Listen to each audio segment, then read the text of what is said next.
All right, learner. You ready for another deep dive? Today, we're looking at some pretty interesting stuff coming out of Washington, D.C. with ties to South Korea. Yeah, some really fascinating It's stuff. got this Korean news article, and it's got all sorts of things going on, economic trends, government shakeups, even a cool celebration of Korean history. Yeah, it kind of shows how everything's connected, like global economics and U.S. politics and even cultural stuff. Exactly. And speaking of being connected, let's start with this executive order from President Trump declaring English the official language Oh, yeah. of the United States, which seems kind of symbolic at first, right? I mean, over 30 states already have similar laws. Yeah, you'd think it was already settled. Yeah. But this is actually the first time it's been declared at the federal level. So what could this mean? Like, practically, what are the potential consequences? Well, to understand that, we could look at what's happened in other countries that have done similar things. Okay, yeah, like... Canada, for example.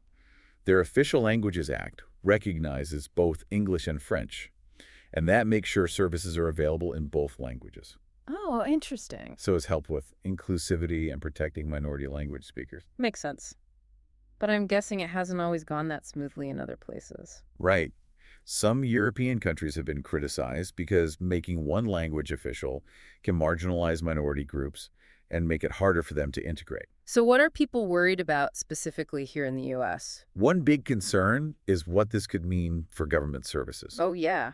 A lot of federal agencies provide translation and interpretation to make sure information is accessible to everyone, regardless of their English level. Right. This executive order could lead to cuts in funding for those services. So it might become harder for people who don't speak English to get the information they need. That's a huge problem, especially for immigrant communities. Absolutely. It's not just about getting information either. Think about healthcare education, even voting. Imagine trying to navigate a complicated medical system or understand your rights as a voter if you're not fluent in English. It makes you realize how important clear communication is, especially when it comes to essential services. For sure. And it raises questions about whether this is really promoting unity or maybe creating more divisions. Yeah, that's a good point. And while we're talking about uncertainty, let's move on to something else that's causing a bit of a stir. U.S. consumer spending. Okay. This article mentions a 0.2% dip in January. And this was even before Trump's tariffs are fully in effect. Right. A lot of people thought inflation would ease and spending would go up, but it looks like people are being more cautious. So it's not necessarily a good sign, huh? Right. The personal consumption expenditures, or PCE, which basically measures how much people are spending, that's a key indicator of economic health. PCE, okay.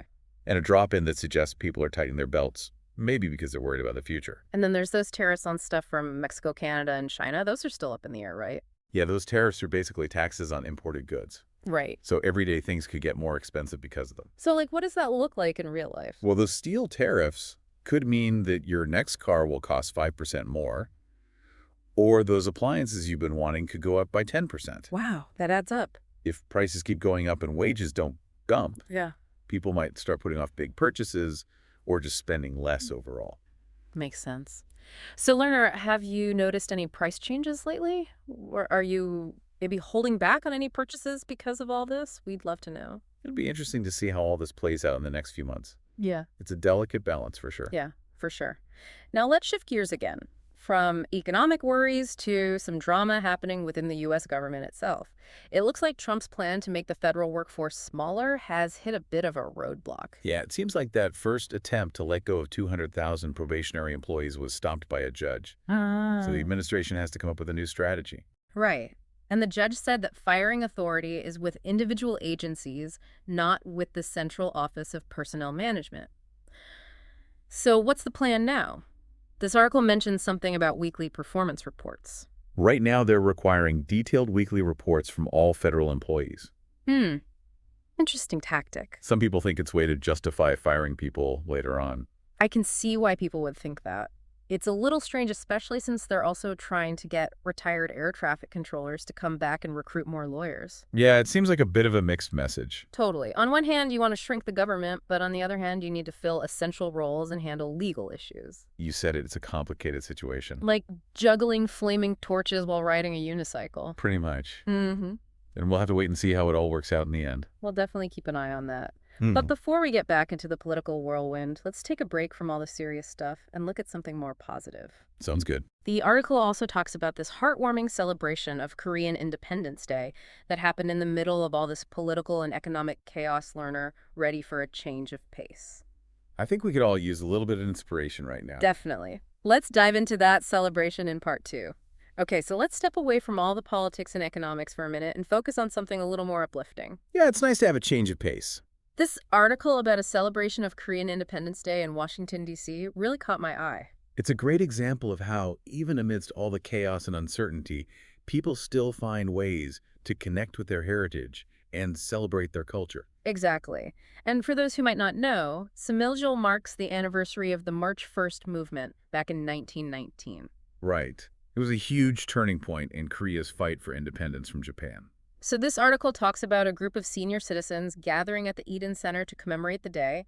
They were reciting the Declaration of Independence and waving the Tigugi, the Korean flag.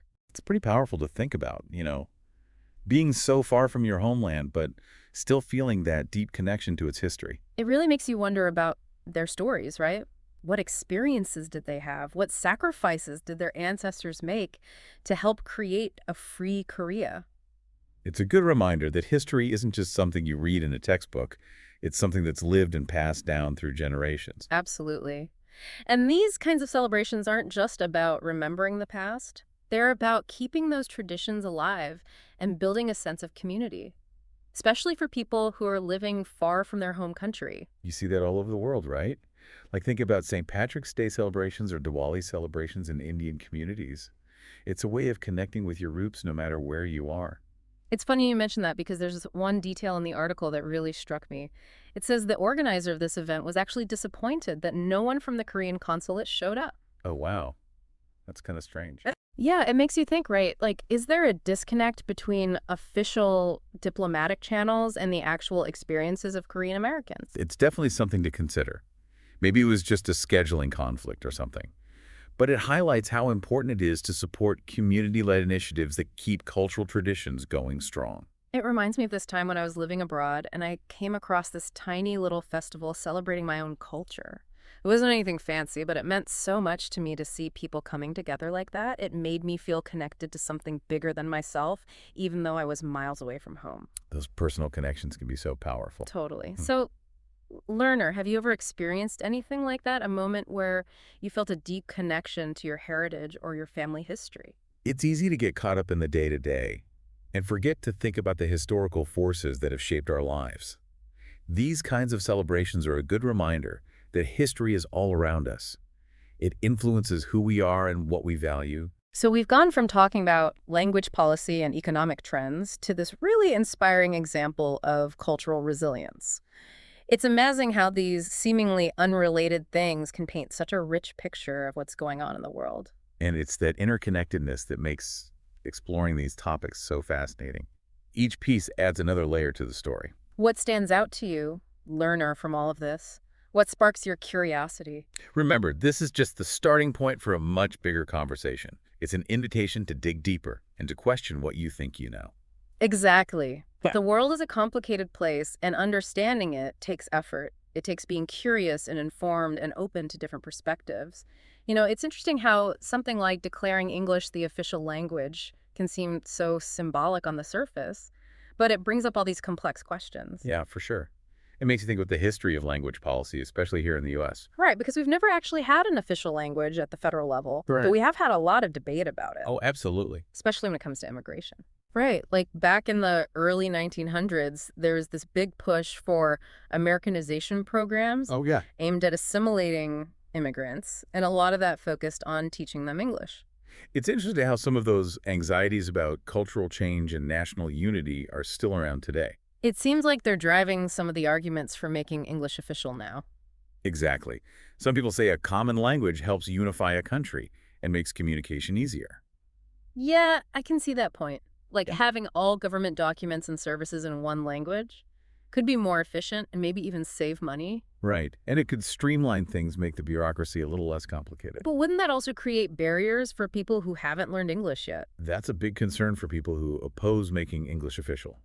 They worry about discrimination and marginalization of minority language speakers. It makes sense if you think about it. Imagine if important information about healthcare or education or legal rights was only available in English. That would put people who are still learning the language at a huge disadvantage. Exactly. Yeah. It could impact their access to opportunities and their ability to fully participate in society. So it's a tough balance, right? Trying to promote a common language while still valuing linguistic diversity. It is. And it requires a lot of careful thought about the potential consequences. A real commitment to being inclusive. Definitely. Language policies should be designed to meet the needs of everyone in society, not just some. It's a good reminder that language isn't just about communication. It's a core part of people's cultural identities. So, learner, what are your thoughts on all this? Do you think making English the official language would bring people together, or could it actually make things less inclusive? Let us know. As we move forward with these conversations, it's so important to be thoughtful and to consider all sides of the issue. And to remember that history can teach us a lot about the potential outcomes. We need to create a society where everyone feels valued and respected and empowered to contribute. Regardless of what language they speak. Exactly. Well said. So on that note, I think it's time to wrap up this deep dive. We've covered a lot of ground today. Yeah, we have. We looked at the potential impact of language policy, the ups and downs of the economy, the importance of celebrating cultural heritage, and even got a glimpse into how the government works. I hope this has given you some new insights, learner, and maybe even sparked some more questions. Keep in mind, this is just the beginning of the conversation. Stay curious, keep learning, and keep those thought-provoking discussions going. We'll be back soon with another deep dive into a new and fascinating topic. Until then, keep exploring, keep connecting the dots, and keep those conversations flowing.